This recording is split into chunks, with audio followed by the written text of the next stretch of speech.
Hi all, welcome back to Brithvi YouTube channel. ಯಾರೆಲ್ಲ subscribe ಮಾಡ್ಕೊಂಡಿಲ್ಲ subscribe ಮಾಡ್ಕೊಳ್ಳಿ ಮತ್ತು ವಿಡಿಯೋನ ಕೊನೆಯ ತನಕ ನೋಡಿ. ನಮ್ಮ ಮನೇಲಿ ಬ್ರಹ್ಮಕಮಲ ಹೂ ಅರಳಿತ್ತು. ವರ್ಷಕ್ಕೆ ಒಂದ್ಸತಿ ಹರಳುತ್ತೆ, ಮತ್ತು ರಾತ್ರಿ ಹರಳಿ ಬೆಳಗ್ಗೆ ಅಷ್ಟರಲ್ಲಿ ಮುದುಡೋಗುತ್ತೆ. ಇದೇ ಅಲ್ವಾ ಈ ಹೂವಿನ ವಿಶೇಷತೆ. ಅದ್ರ ಜೊತೆಗೆ ಇದು ಹಿಮಾಲಯದಲ್ಲಿ ಅರಳುತ್ತಿದ್ದ ಹೂವು, ಮತ್ತು ಬ್ರಹ್ಮ ಇದ್ರ ಮೇಲೆ ಕೃತಿ ತಪಸ್ ಮಾಡ್ತಾ ಇದ್ರು ಅನ್ನೋದು ಪ್ರತೀತಿ ಇದೆ. ಮತ್ತು ಶಿವ ಗಣೇಶಂದ ತಲೆ ಜೋಡಿಸ್ದಾಗ, ಆನೆ ತಲೆ ಜೋಡಿಸ್ದಾಗ ಈ ಹೂವನ್ನಿಟ್ಟು ಪೂಜೆ ಮಾಡಿದರು ಅನ್ನೋದು ಒಂದು ವಿಶೇಷತೆ ಇದೆ ಈ ಹೂವಿಗೆ. ಇದ್ರ ಘಮ ಎಷ್ಟು ಚೆನ್ನಾಗಿರುತ್ತೆ ಅಲ್ವಾ, ಇದನ್ನ ನೋಡೋದೇ ಒಂದು ಸಂತೋಷ. ಈ ಹೂವು ಮನುಷ್ಯರಿದ್ದಾಗ ಅರಳೋದಿಲ್ಲ, ಅದು ಎಷ್ಟೊತ್ತೇ ನೋಡ್ತಾ ನಿಂತಿದ್ರು ಅದು ನಾವು ಯಾವಾಗ ಇರೋದಿಲ್ವೋ ಆವಾಗಲೇ ಅರಳುತ್ತೆ ಅಲ್ವಾ.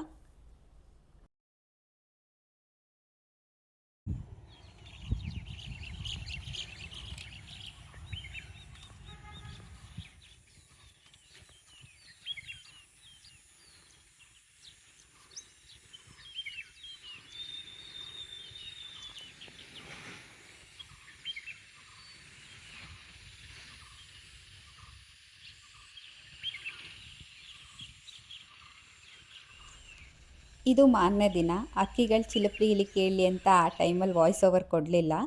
ಮತ್ತು ಬೆಳಗ್ಗೆ ಎದ್ದು ತಿಂಡಿ ಎಲ್ಲ ತಿಂದು ಮಧ್ಯಾಹ್ನ ಅಡುಗೆಗೆ ರೆಡಿ ಮಾಡ್ಕೊತಿದ್ವಿ. ಮಧ್ಯಾಹ್ನ ಅಡುಗೆ ಸ್ಪೆಷಲ್ ಏನು ಅಂತ ಹೇಳಿದ್ರೆ ಶಾವಿಗೆ ಮತ್ತು ಕೋಳಿ ಸಾರು.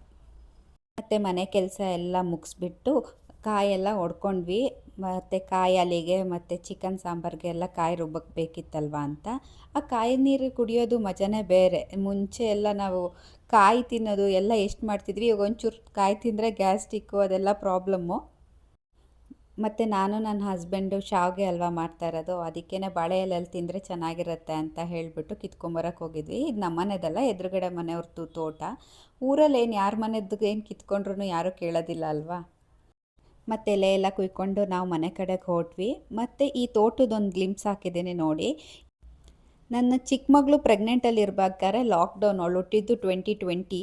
ಹಾಗಾಗಿ ನನಗೆ ಅವಾಗ ಮೆಟರ್ನಿಟಿ ಫೋಟೋಶೂಟ್ ಮಾಡಿಸ್ಕೊಬೇಕಂತ ತುಂಬ ಆಸೆ ಇತ್ತು. ಆದರೆ ಏನು ಮಾಡೋದು, ಬಟ್ಟೆನೇ ಆನ್ಲೈನಲ್ಲಿ ಸಿಗದೇ ಇರೋಂಥ ಪರಿಸ್ಥಿತಿ, ಅಂಗಡಿಗಳೆಲ್ಲ ಕ್ಲೋಸು. ಮತ್ತು ಒಂದು ಗೌನಲ್ಲಿ ಮತ್ತು ಒಂದು ಕೂರ್ಗಿ ಸ್ಟೈಲಲ್ಲಿ ಫೋಟೋಶೂಟ್ ಮಾಡಿಸಿದ್ದೆ. ಆ ಫೋಟೋಗಳೆಲ್ಲ ಇನ್ಸ್ಟಾಗ್ರಾಮಲ್ಲಿದೆ, ಚೆಕ್ ಮಾಡಿ.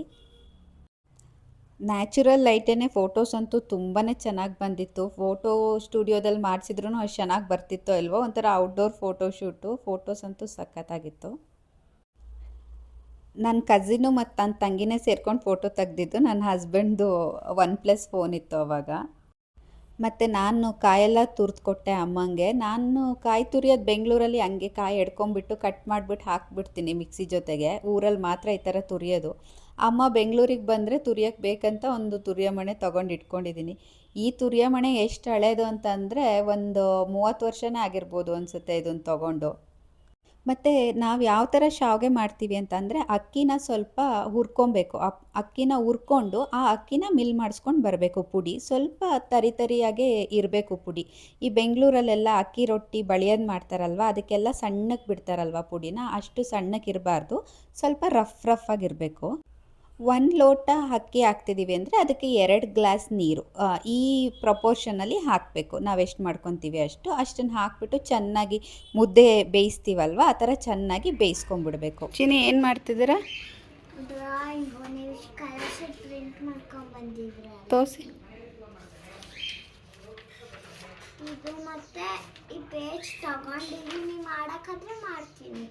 ಏನದು? ಫಾರ್ಮ್.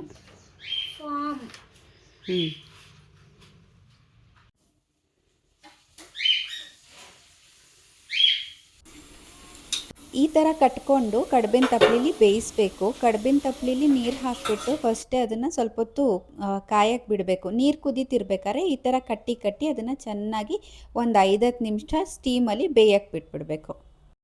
ಮತ್ತು ಸಾಂಬಾರು ಮಾಮೂಲಿ ಎಲ್ಲರೂ ಹೇಗೆ ಚಿಕನ್ ಸಾರು ಮಾಡ್ತಾರೆ ಅದೇ ಥರ ಮಾಡಿದ್ದು, ಫಾರಮ್ ಕೋಳಿ ಸಾಂಬಾರು. ಹಂಗಾಗಿ ಅದನ್ನೇನು ರೆಕಾರ್ಡ್ ಮಾಡಿಲ್ಲ. ಶಾವಿಗೆದು ಮತ್ತು ಸಾಂಬಾರ್ದು ಏನಾದ್ರು ರೆಸಿಪಿ ಬೇಕು ಅಂತಂದರೆ ಕಮೆಂಟ್ ಮಾಡಿ, ಇನ್ನೊಂದು ಸತಿ ಡೀಟೇಲ್ ವಿಡಿಯೋ ಮಾಡಿ ಶೇರ್ ಮಾಡ್ತೀನಿ. ಆಮೇಲೆ ಶಾವಿಗೆ ಒರಳಲ್ಲಿ ನೀಟಾಗಿ ಶಾವಿಗೆ ಒರಳನ್ನ ತೊಳ್ಕೊಂಡು ಅದಕ್ಕೆ ಸುತ್ತ ಆಯಿಲ್ ಹಚ್ಬಿಟ್ಟು ಅದನ್ನು ಮತ್ತೆ ಒಂದೊಂದೇ ಕಡ್ಬಿನ ತಪ್ಪಲಿಯಿಂದ ತೆಗ್ದು ಹಾಕ್ಕೋಬೇಕು. ಬಿಸಿನೇ ಇರಬೇಕು, ಎಲ್ಲನೂ ಒಂದೇ ಸತಿ ತೆಗೆದು ಆಚೆಗೆ ಇಟ್ಕೋಬಾರ್ದು. ಒಬ್ಬೊಬ್ಬರು ಶಾವಿಗೆ ಮಾಡಾದ್ಮೇಲೆ ಸ್ಟೀಮ್ ಮಾಡ್ತಾರೆ. ಅದು ನಮ್ಮ ಮನೇಲಿ ಅಷ್ಟು ದೊಡ್ಡ ಪಾತ್ರೆ ಇಲ್ಲದೆ ಇರೋದ್ರಿಂದ ನಾವು ಈ ಥರ ವಿತೌಟ್ ಸ್ಟೀಮ್ ಮಾಡೋಕ್ಕೆ ಮುಂಚೆನೇ ಅದಕ್ಕೆ ಉಂಡೆ ಮಾಡಿರ್ತೀವಲ್ಲ, ಉಂಡೆನೇ ಸ್ಟೀಮ್ ಮಾಡಿಬಿಟ್ಟು ನಾವು ಒತ್ಕೊತೀವಿ. ಸ್ಟೀಮ್ ಮಾಡದೇ ಇದ್ರೂ ಓಕೆ, ಅದನ್ನ ಹಂಗೇನೆ ಒತ್ಕೋಬೋದು. ಆದರೆ ಅಷ್ಟೊಂದು ಉಡಿ ಉಡಿಯಾಗಿ ಬರೋದಿಲ್ಲ ಅಂತ ಹೇಳಿ ಸ್ಟೀಮ್ ಮಾಡೋದು ರೀಸನ್ನು. ನಮ್ಮ ತಾತನ ಮನೇಲಿ ಪಕ್ಷ ಮಾಡ್ತಾರಲ್ವ, ಅದರಲ್ಲಿ ನಮ್ಮ ಅಮ್ಮನ ಅಪ್ಪನ ಮನೇಲಿ ಅವರು ಶಾವ್ಗೆನೇ ಮಾಡೋದು ಪಕ್ಷಕ್ಕೆ. ಶಾವ್ಗೆ, ಕಾಯಲು ಮತ್ತು ಬೇಳೆ ಸಾಂಬಾರು. ಅದೊಂದು ಮೆಮೊರೀಸು. ಅಲ್ಲಿ ನಾವು ಚಿಕ್ಕವರಿದ್ದಾಗ ಶಾವ್ಗೆ ಒತ್ತಕ್ಕೆ ಅಂತಲೇ ಜಗಳ ಆಡ್ತಾಯಿದ್ವಿ ನಾನು ನನ್ನ ತಂಗಿ. ಆವಾಗೆಲ್ಲ ಶಾವ್ಗೆ ಮಾಡಬೇಕಂತ ಅಂದರೆ ಮರದಲ್ಲೇ ಮಾಡಿಸ್ಕೊತಾಯಿದ್ರು ಶಾವ್ಗೆ ಒರಳನ್ನ. ಮತ್ತು ಇದನ್ನೆಲ್ಲ ಒತ್ತಿ ಒತ್ತಿ ಸ್ವಲ್ಪ ದೂರಕ್ಕೆ ಆರಾಕಿ ಬಿಡಬೇಕು. ಮತ್ತು ಇದಾಗಿತ್ತು ನಮ್ಮನೆ ಊಟ. ಶಾವ್ಗೆ, ಫಾರಂ ಕೋಳಿ ಸಾಂಬಾರು ಮತ್ತು ಕಾಯಿ ಹಾಲು.